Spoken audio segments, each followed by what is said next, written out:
Okay, today I'll be talking about a game that I haven't played in a long time, Dragon Ball Z Budokai for the PlayStation 2. The reason why I want to talk about this game is because it has by far the best cutscenes out of any Dragon Ball game, despite being one of Dragon Ball's oldest 3D games. Games like Budokai 3 would just move these stock images for cutscenes, whereas in Budokai 1, all of the cutscenes are rendered with the in-game engine. And the benefit of that is that when you port the game to different systems, the quality of those cutscenes scales. So if you increase the quality of the assets in the game, it'll carry over to the cutscenes. Now the real benefit of something like this is that you can actually mess with these cutscenes to see things that you really shouldn't have been able to see when the game was developed. I accomplished this using a free camera. A free cam essentially breaks control of the game camera from the cutscene or gameplay.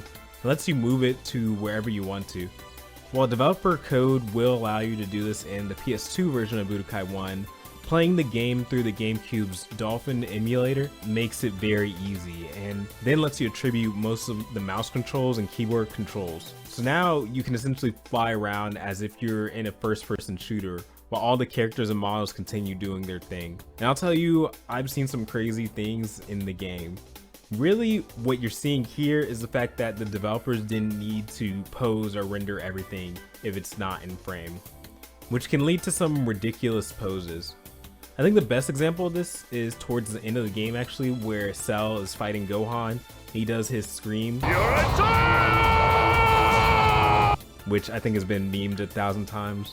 The camera is centered on his body in the original frame, so you kind of wonder, hey, what is the rest of his body doing during this? If you zoom out, you can see that the developers decide not to pose the rest of his body at all, because why would you? You can't see it if you're playing the game regularly. They also use this concept of unseen space to help with framing. Another funny moment that I found was in the game when Frieza is about to kill Vegeta, and Vegeta goes into this whole monologue to Goku about Saiyan pride and how he needs to avenge the Saiyan race.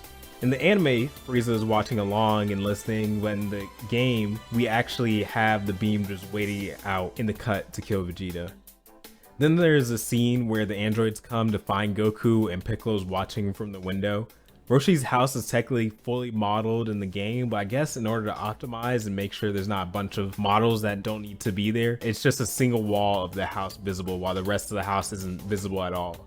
So Piccolo's essentially hiding behind a piece of paper at this point, which honestly might be a little better than how he was hiding when Raditz showed up. At some point in the story, Frieza shows up because the Dragon Balls have been wished on. In the anime, he's supposed to look terrifying, as this is the point in the series where he's finally about to throw hands with our heroes. He's shown on this tall hill ready to inflict punishment, but in the game, if we zoom out in the frame, he's just on this tiny hill looking at nothing really. And with that context, it doesn't look as scary. Anyway, there are a lot of fun ways to rig the camera, and hopefully you enjoyed a few of the things I found. I'll be doing a lot more Dragon Ball videos in the future just because I love Dragon Ball. But in the meantime, I'd really appreciate it if you liked and subscribed to the channel, and get ready for some of the other videos I'm making. Anyway, bye.